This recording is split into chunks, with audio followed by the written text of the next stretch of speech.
Ma belle-sœur rit en plein visage lors des funérailles de notre père parce qu'elle pensait hériter de tout, mais elle aurait dû attendre que l'avocat revienne de vacances.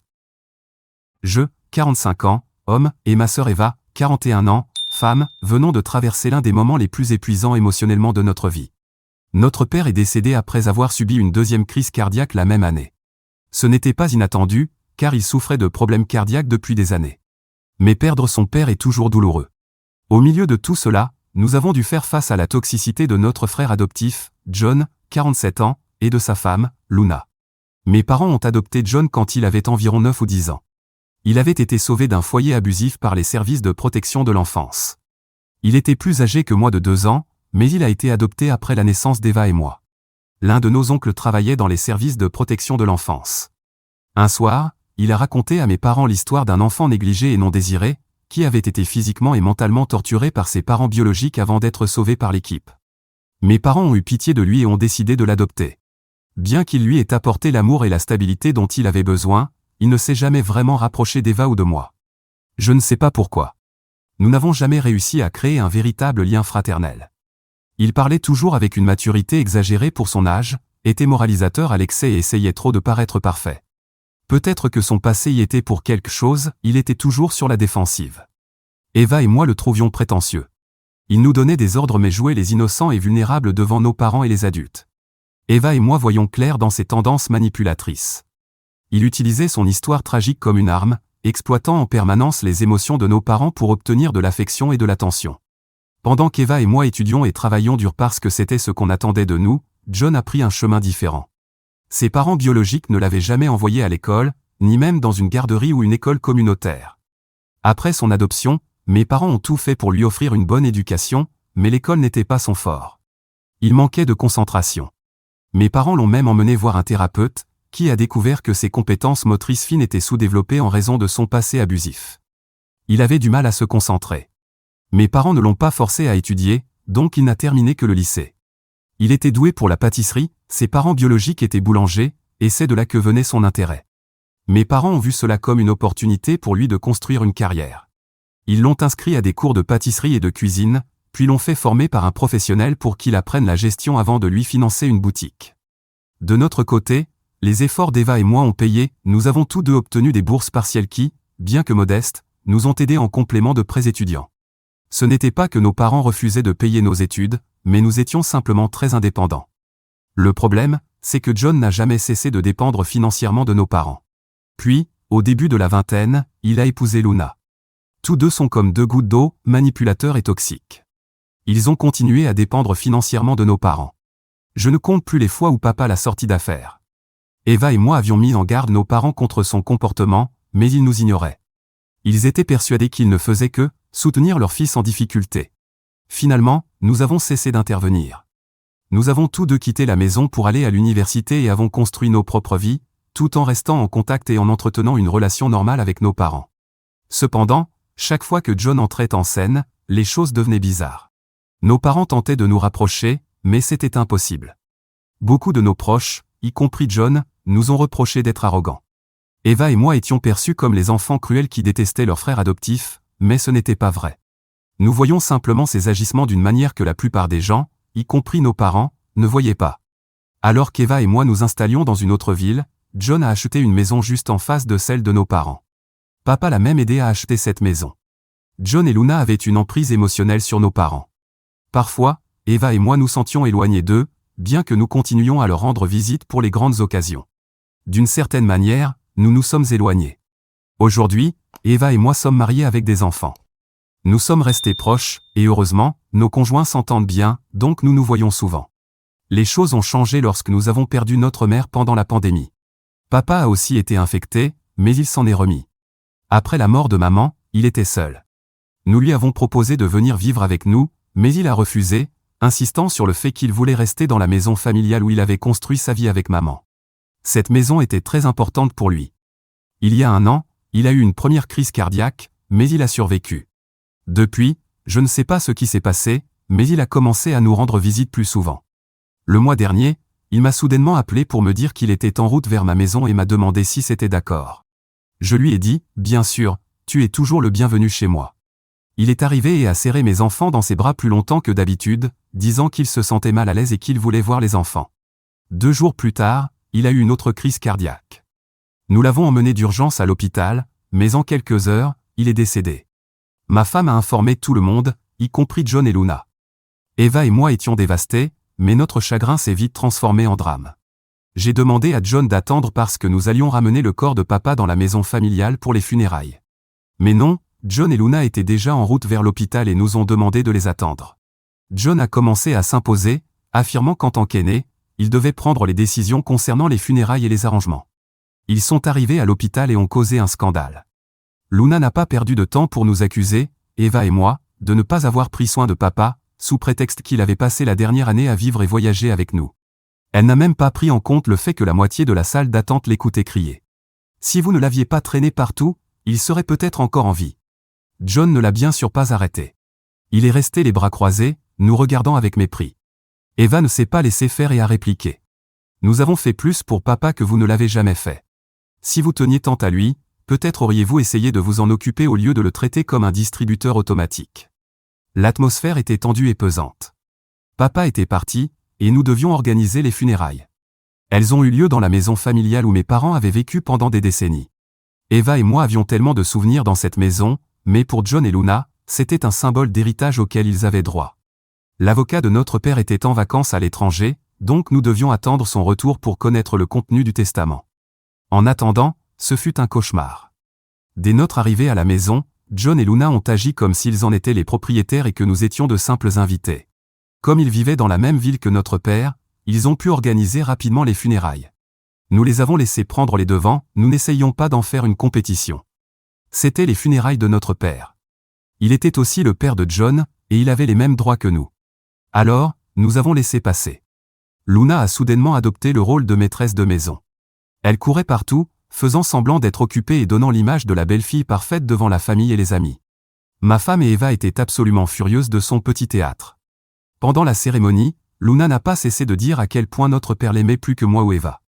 Elle a même cité notre père en disant qu'il aimait ses enfants plus que ceux d'Eva et moi.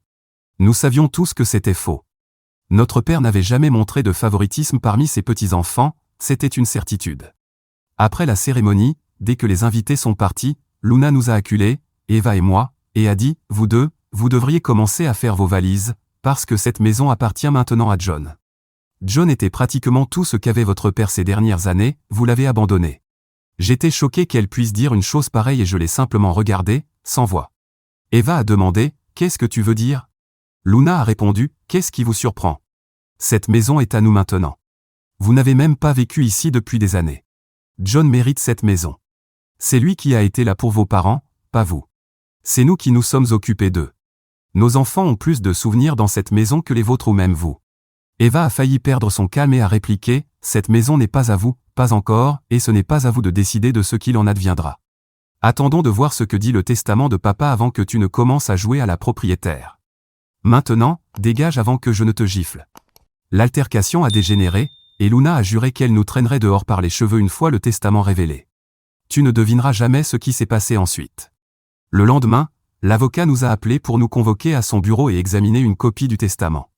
Luna est arrivée avec un air arrogant et sûr d'elle, visiblement convaincue qu'elle hériterait de la maison et de tout le reste.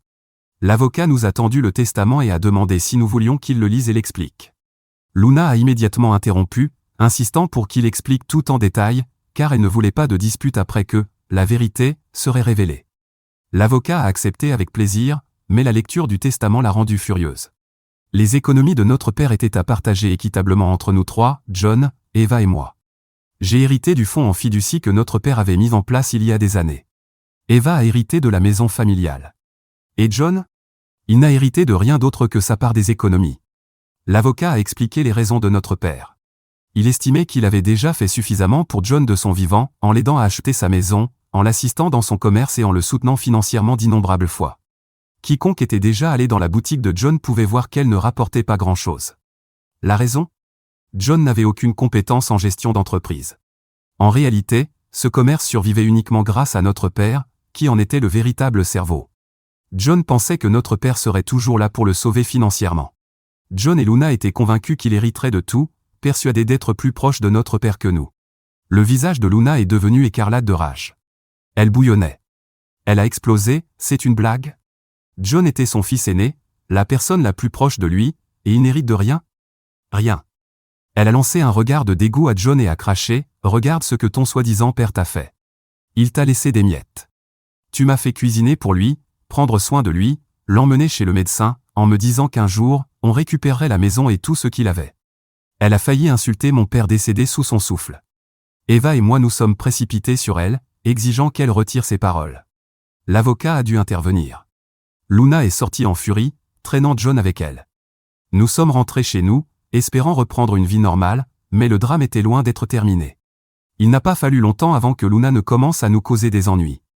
Quelques jours plus tard, nous avons reçu une lettre de son avocat alléguant que notre négligence avait contribué à la mort de notre père et demandant une révision du testament. Eva et moi étions furieux, mais pas surpris. Luna avait toujours été vindicative, et c'était juste sa façon de se venger. Nous avons contacté l'avocat de notre père et commencé à travailler avec lui pour nous défendre. Nous n'allions pas nous laisser faire. Le problème, c'est que nous vivons à des kilomètres de là et devons voyager pour les audiences, tout en jonglant avec notre travail et nos responsabilités familiales.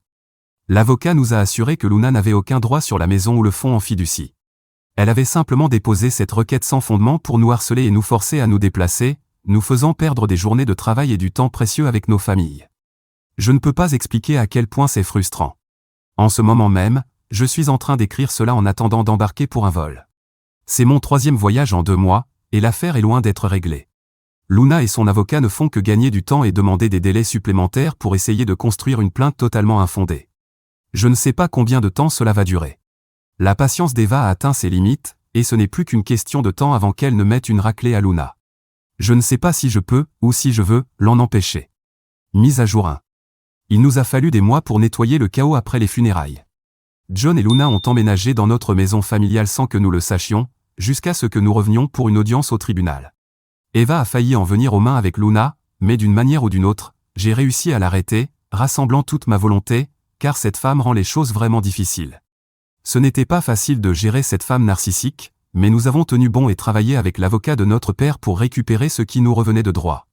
Après des mois de procès et de multiples audiences, le tribunal a finalement rejeté toutes les plaintes de Luna faute de preuves. Le juge a conclu qu'il n'y avait eu ni acte répréhensible ni influence indue et a également ordonné à John et Luna de quitter la maison familiale.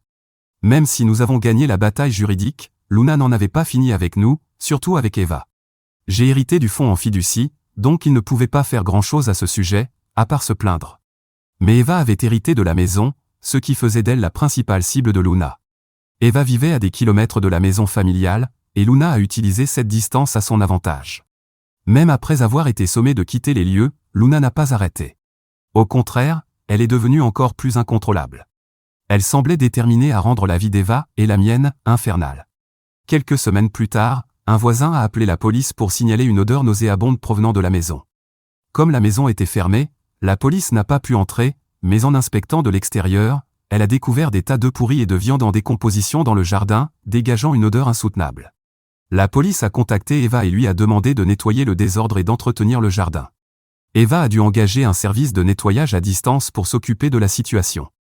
Mais ce n'était pas tout, des œufs avaient été écrasés contre les fenêtres et les murs.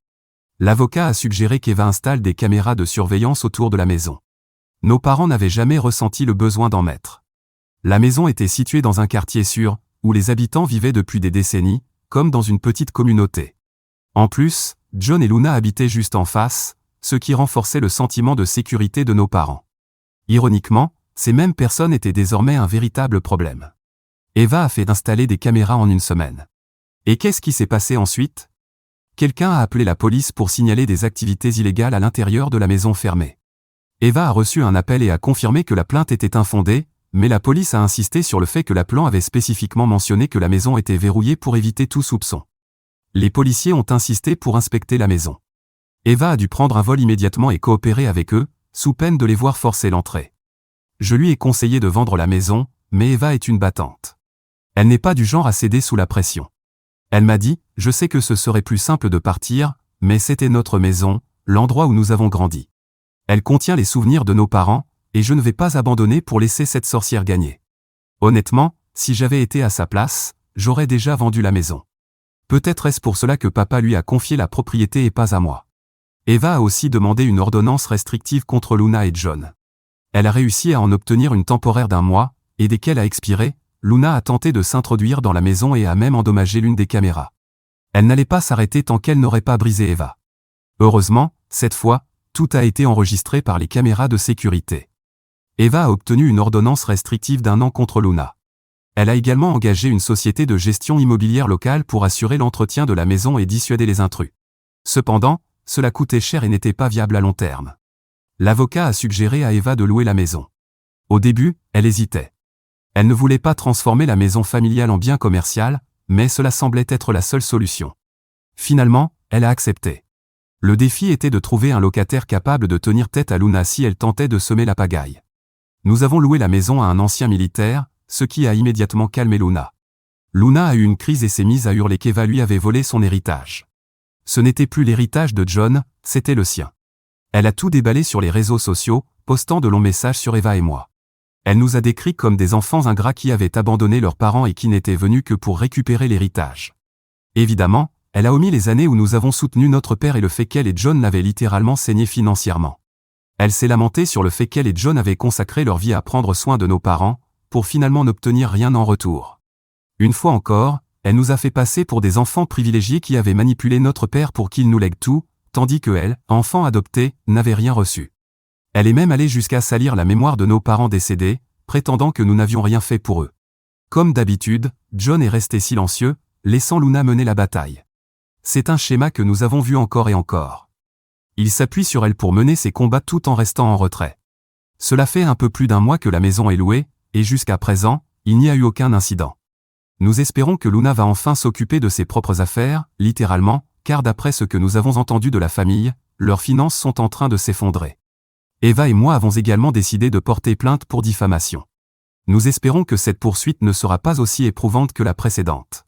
Mais à ce stade, nous n'avons plus le choix, car Luna n'a fait que provoquer l'ours dans sa grotte. Mise à jour 2. Le mois dernier a marqué 1 an depuis le décès de papa. Eva et moi, accompagnés de nos familles, avons visité le cimetière pour lui rendre hommage et avons organisé une petite prière à l'église familiale. C'est à ce moment-là que nous avons appris les dernières nouvelles à leur sujet. Apparemment, Luna et John étaient tellement absorbés par la bataille juridique, leur mission de rendre la vie d'Eva misérable et le procès en diffamation, qu'ils ont complètement négligé leur entreprise. Elle était déjà en difficulté, mais papa intervenait de temps en temps pour la maintenir à flot. Mais comme on dit, les temps difficiles révèlent la vraie nature des gens et des mariages. Vous pouvez donc imaginer ce qui s'est passé entre John et Luna. Leur mariage est devenu toxique et abusif, et il était clair que John était celui qui en souffrait.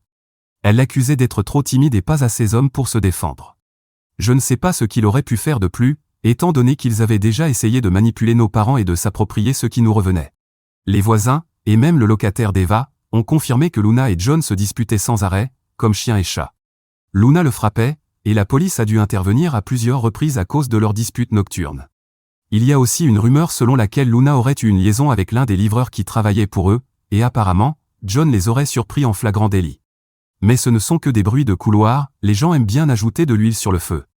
Je ne sais pas s'ils vont divorcer, mais je doute que John ait le courage de prendre une telle décision. C'est un lâche. Je me sens un peu coupable de l'admettre, mais nous ne ressentons aucune compassion pour eux. On récolte ce que l'on sème. Quand Eva a appris la nouvelle, elle a commenté qu'elle attendait le jour où John serait obligé de vendre sa maison et d'aller vivre dans une grotte. Pour l'instant, le procès en diffamation suit son cours. Bien qu'il soit principalement dirigé contre Luna, qui a publié les messages, nous avons également inclus John dans l'affaire. Mise à jour 3. Il est maintenant plus évident que jamais pourquoi John et Luna voulaient tant l'argent et la maison de papa, ils avaient besoin de renflouer leur entreprise, et la seule façon d'y parvenir était d'y injecter de l'argent frais. Mais cela ne les aurait pas sauvés bien longtemps. Oui, ils ont fermé leur entreprise et mis en vente leur maison, qui se trouvait juste en face de celle de nos parents. Eva est très satisfaite. Et à juste titre, car ne plus les avoir comme voisins évitera de nombreux problèmes à l'avenir, surtout maintenant qu'ils sont ruinés et pourraient devenir encore plus agressifs qu'avant, en particulier Luna. Mais honnêtement, je ne sais pas ce qu'ils espéraient. Ils ont reçu de l'argent des économies de papa, alors qu'ont-ils bien pu en faire? S'ils avaient hérité du fonds en fiducie et de la maison, peut-être auraient-ils tenu un peu plus longtemps, mais la chute était inévitable, ils auraient tout perdu quoi qu'il arrive. Le problème avec leur entreprise n'était pas un manque d'argent, c'était eux le problème. Et c'est une leçon difficile à apprendre, soit de la manière douce, soit de la manière brutale. Luna et John l'ont apprise à la dure. mise à jour 4. La maison de John et Luna a été vendue, et l'acheteuse est ma sœur. Eva a décidé de faire une offre via une agence immobilière sans révéler son identité. Ils ont accepté l'offre et ont découvert plus tard qui était l'acheteuse. Eva n'est pas du genre à reculer et voulait s'assurer qu'ils comprennent bien le message.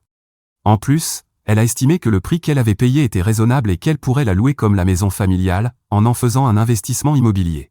Quant à John, il a déménagé dans un appartement et a trouvé un travail, bien que je ne connaisse pas les détails et que je ne me sois pas donné la peine de chercher.